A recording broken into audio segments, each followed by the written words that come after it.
पीड़िता रेप के बाद मर्डर हुआ है, मतलब ख़त्म हुई है, तो ये बहुत ही संगीन मामला है बच्ची को लेके और इसको बहुत ही बारीक से जांच करना चाहिए। मुझे तो ये समझ नहीं आता, इन लोग आरोपी सिद्ध कर दिए।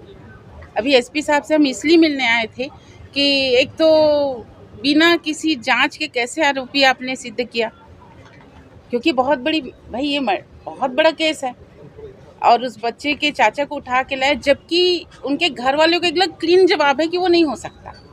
चलो वो चीज़ पे हम नहीं जा रहे, उनके घर वालों को ये है कि बयान है कि एकदम निष्पक्ष जांच हो, चाहे वो चाचा हो चाहे पड़ोसी हो, किसी को भी हो, उसको फांसी की सज़ा होनी चाहिए। उनके घर वालों की मांग है, उनके मम्मी पापा की मांग है और मैं भी ये मांग करती हूँ, कोई भी हो उसके ऊपर तुरंत कार्रवाई हो। एसपी साहब का कहना है कि वो आरोपी वही है, उनके घर का है, तो मैंने 2-3 सवाल उनके सामने रखे हैं कि वो रेप अगर हुआ है वो कहाँ हुआ है, कुछ जगह तो होगा।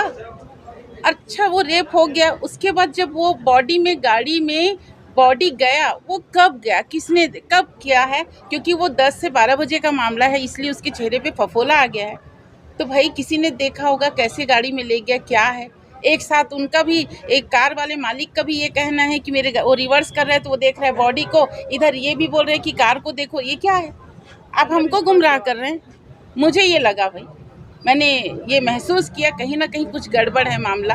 हालांकि एसपी साहब का रिस्पॉन्स मिला है कि वो बोले निष्पक्ष जांच करूंगा करके हमको आश्वासन दिए, लेकिन जब तक हमको संतुष्टि नहीं होगी हम संतुष्ट नहीं होंगे। कांग्रेस किस तरह की भूमिका निभाएगी? हम जब तक हमें न्याय नहीं मिलेगा हम लड़ाई लड़ेंगे। मैडम जैसे कि ये मामला बहुत गंभीर है। आज देख रहे हैं बच्ची, छोटी सी बच्ची, हम तो सोचते हैं कि हम बाहर सुरक्षित नहीं है, कोई बच्ची को ट्यूशन नहीं भेज सकते, कोई स्कूल में नहीं भेज सकते। आज हम बच्चे को घर में भी सुरक्षित नहीं रख सकते। 2 मिनट क्या उछल हुई, बच्ची 9 कन्या खाने के लिए गई, उसके साथ रेप और कब हो गया। मैं तो ये बोलती हूँ कि फांसी की सज़ा जैसे जितना लेट होता है, फास्ट ट्रैक यूज़ करना चाहिए इस केस के लिए। आप साल भर 15 महीने 2 साल में व्यक्ति भूल जाता है किसके साथ क्या हुआ है।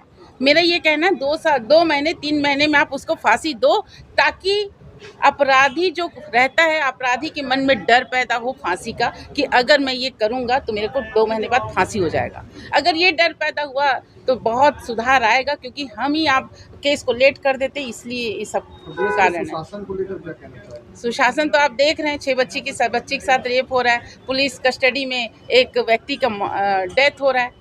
मतलब पुलिस आज भी इनके घर वाले को मारते पीटते ले गई है।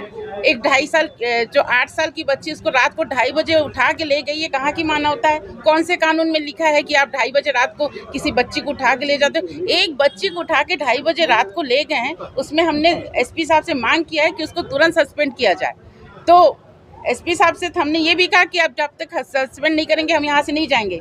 उनका कहना है कि मैं जाँच करूँ, सस्पेंड करूँगा, मैं वेट कर रही हूँ उनके सस्पेंड होने का, और वो कार्रवाई होगा नहीं होगा तो मैं यहीं आके बैठूंगी एसपी साहब के सामने, क्योंकि ये बहुत जरूरी है कार्रवाई करना। क्योंकि ये पुलिस प्रशासन भी बहुत दादागिरी कर रही है, मारे जा रही है। एक व्यक्ति का मौत हुआ है ना, वहाँ इनका कहानी अलग बनता है और उनके घर वाले को जाके देखिए, पूछिए वहाँ क्या स्थिति है।